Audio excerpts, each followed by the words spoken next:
Bonjour à tous et bienvenue dans cette nouvelle vidéo de la boîte à sport. Aujourd'hui, je vais vous raconter l'histoire et quelques anecdotes autour de la Coupe du Monde de football féminin. L'histoire de cette mythique compétition. Déjà, le foot féminin et ses matchs internationaux n'ont pas attendu la FIFA pour être organisés.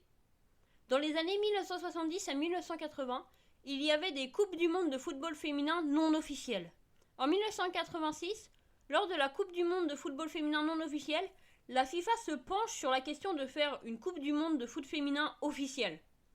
Pour tester cette idée, la FIFA organise en 1988 en Chine un tournoi international féminin et ce tournoi est dans un premier temps amical. Ce test est une réussite, donc la FIFA a décidé d'organiser la première édition de la Coupe du Monde de football officielle en 1991. Cet événement se déroule maintenant tous les 4 ans, comme pour la compétition masculine. Après la première Coupe du Monde de football féminin officielle, elle s'est déroulée quand même 60 ans après la première édition masculine. Bon, maintenant que vous êtes au point sur l'histoire et comment s'est passée la création de cet événement, je vais vous raconter quelques anecdotes dessus.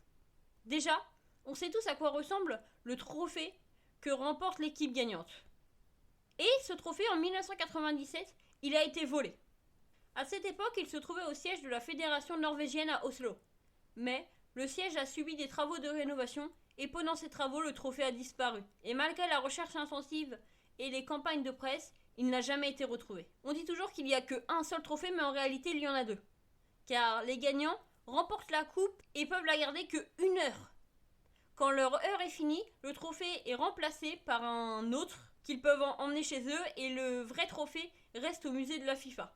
Un peu une désillusion sur ce fameux trophée est que celui pour la Coupe du Monde de football féminin n'est pas fait en or, mais en bronze. Il est juste plaqué or, contrairement à celui des hommes qui est totalement en or. Ce trophée il a été réalisé par William Sawaya en 1998 à Milan et représente l'athlétisme, le dynamisme et l'élégance du football féminin. D'ailleurs, en vrai, il n'y a pas eu tellement de vainqueurs différents de cette Coupe du Monde de football féminine. Car les États-Unis l'ont gagné 3 fois, l'Allemagne 2 fois, la Norvège 1 fois et le Japon 1 fois. La France, elle n'a participé que 4 fois à la Coupe du Monde de football féminin et son meilleur classement était en 2011 et ça a été d'être 4e. En parlant d'ailleurs de victoires et d'exploits, je vais vous raconter les plus gros exploits qui se sont passés pendant la Coupe du Monde de football féminin. En 1991, un match opposait la Suède et le Japon. Lena Winnecke a marqué un but dès la 30e seconde du match. Disons que c'est un but express. Dans un match de foot, généralement aussi, il y a 2 à 3 buts par match. Pourtant, en 2019, les États-Unis remportent un match contre la Thaïlande, 13 buts à 0. On peut dire que c'était un match pas très serré. Ah, il y a eu des grosses défaites, mais certains ont fait des grosses victoires. Car en 2007, l'Allemagne remporte la Coupe du Monde féminine de foot en n'encaissant aucun but. Voilà, c'est tout pour cette vidéo.